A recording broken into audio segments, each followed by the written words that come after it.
Shalom, jumpa lagi di Baca Gali Alkitab. Hari ini kita akan kembali belajar dari satu kebenaran firman Tuhan. Kita akan buka bagian santapan harian Selasa 11 Agustus 2020, yaitu Hakim-Hakim 11 ayat 29 sampai 40. Nazar Yefta. Lalu roh Tuhan menghinggapi Yefta. Ia berjalan melalui daerah Gilead dan daerah Manasye. Kemudian melalui Mispa di Gilead, dan dari Mispa di Gilead ia berjalan terus ke daerah Bani Amon. Lalu bernazarlah Yefta kepada Tuhan, katanya, "Jika engkau sungguh-sungguh menyerahkan Bani Amon itu ke dalam tanganku, maka apa yang keluar dari pintu rumahku untuk menemui aku pada waktu aku kembali dengan selamat dari Bani Amon, itu akan menjadi kepunyaan Tuhan. Dan aku akan mempersembahkannya sebagai korban bakaran." Kemudian Yefta berjalan terus untuk berperang melawan Bani Amon, dan Tuhan menyerahkan mereka ke dalam tangannya. Ia menimbulkan kekalahan yang amat besar di antara mereka, mulai dari Arur sampai dekat Minit, 20 kota banyaknya, dan sampai ke Abel Keramim, sehingga Bani Amon itu ditundukkan di depan orang Israel. Ketika Yefta pulang ke Mispa ke rumahnya, tampaklah anaknya perempuan keluar menyongsong dia dengan memukul rebana serta menari-nari. Dialah anaknya yang tunggal. Selain dari dia tidak ada anaknya laki-laki atau perempuan. Demi dilihatnya dia, dikoyakkannyalah bajunya sambil berkata, "Anakku, engkau membuat hatiku hancur lulu, dan engkaulah yang mencelakakan aku. Aku telah membuka mulutku bernazar kepada Tuhan, dan tidak dapat aku mundur." Tetapi jawabnya kepadanya, "Bapa, jika engkau telah membuka mulutmu bernazar kepada Tuhan, maka perbuatlah kepadaku sesuai dengan nazar yang kau ucapkan itu. Karena Tuhan telah mengadakan bagimu pembalasan terhadap musuhmu, yakni Bani Amon itu." Laki katanya kepada ayahnya, "Hanya izinkanlah aku melakukan hal ini. Berilah keluasaan kepadaku 2 bulan lamanya, supaya aku pergi mengembara ke pegunungan dan menangisi kegadisanku bersama dengan teman-temanku." Jawab Yefta, "Pergilah." Dan ia membiarkan dia pergi 2 bulan lamanya. Maka pergilah gadis itu bersama-sama dengan teman-temannya menangisi kegadisannya di pegunungan. Setelah lewat kedua bulan itu, kembalilah ia kepada ayahnya, dan ayahnya melakukan kepadanya apa yang telah dinazarkannya itu. Jadi gadis itu tidak pernah kenal laki-laki, dan telah menjadi adat di Israel bahwa dari tahun ke tahun anak-anak perempuan orang Israel selama 4 hari setahun meratapi anak perempuan Yefta orang Gilead itu. Amin. Demikianlah firman Tuhan. Berbahagialah setiap kita yang membaca, mendengar, merenungkan, dan yang melakukannya. Haleluya. Saudara, satu kali ada satu cerita tentang seorang pelaut.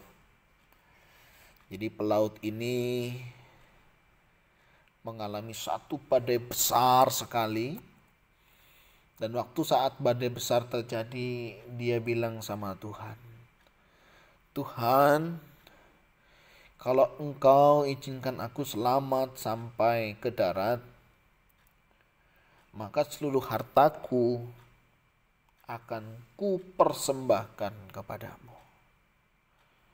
Karena sang pelaut ini menyadari, saudara, hartanya banyak dan nyawa jauh lebih berharga bagi dia. Saudara, ternyata luar biasa. Tuhan menjawab apa yang didoakan oleh pelaut ini. Tiba-tiba laut jadi tenang, tidak ada badai, tidak ada gelombang yang besar. Ya, akhirnya si pelaut ini bilang begini, saudara. Oh Tuhan, enggak jadi ya semua. Oke. Akhirnya waktu dia sampai di darat, dia mendengar kabar bahwa rumahnya terbakar.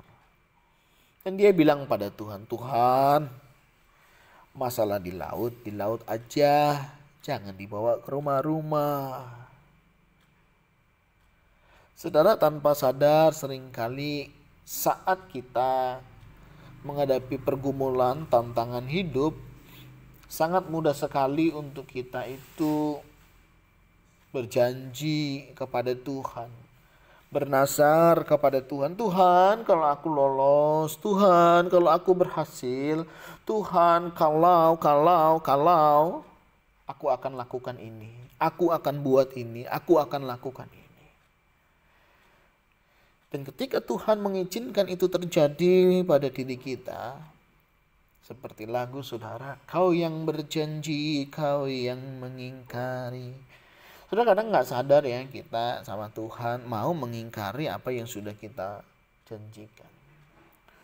Nah, melalui hal ini saudara kembali kepada metode baca gali Alkitab. Apa yang kubaca, apa yang kudapat, dan apa yang kulakukan. Apa yang kubaca, bagian ini berbicara tentang pengalaman seorang anak Tuhan ya, yang bernama Yeftah.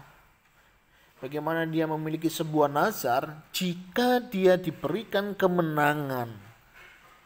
Dan waktu dia pulang, dia akan memberikan apa yang dia jumpai pertama kalinya.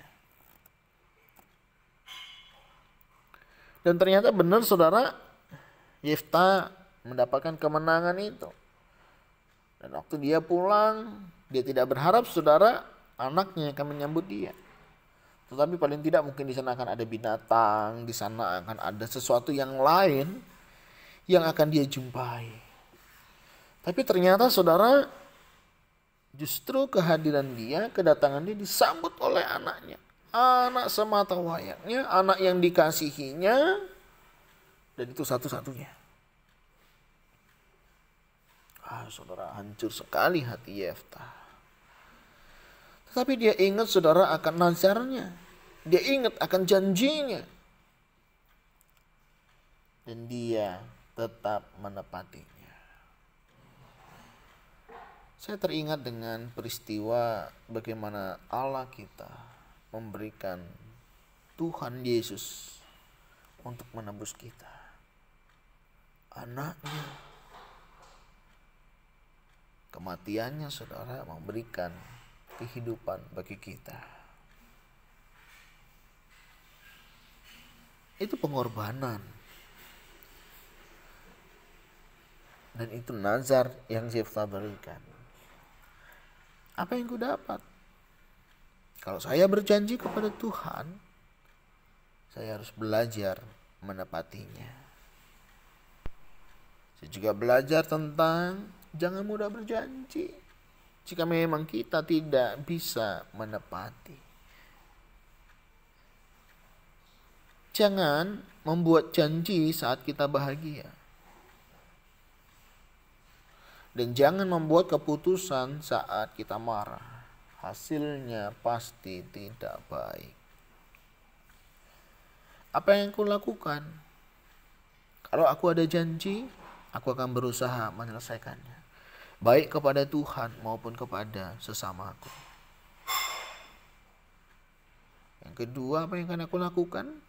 Belajar. Jika memang kita bisa melakukannya, janji itu oke. Tapi jika tidak, pikirkan ulang.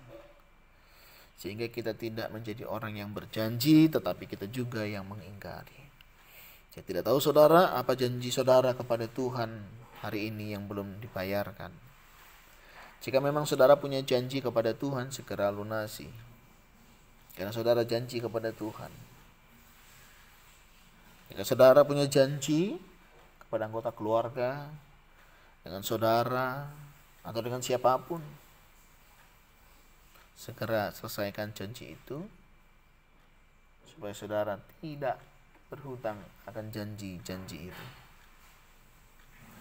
Kiranya kebenaran firman Tuhan hari ini boleh menolong kita belajar akan janji nazar kepada Tuhan dan mungkin juga kepada sesama kita. Dan bila setiap kita juga boleh mengalami janji-janji Tuhan dan kita boleh hidup di dalamnya. Kiranya Tuhan Yesus memberkati saudara dan juga memberkati aktivitas pekerjaan saudara dimanapun saudara berada, dan apapun yang saudara kerjakan kiranya Tuhan buat berhasil. Jika saudara diberkati dengan renungan hari ini, silakan saudara like, komen, subscribe bagi yang belum, dan Tuhan memberkati kita semuanya. Shalom.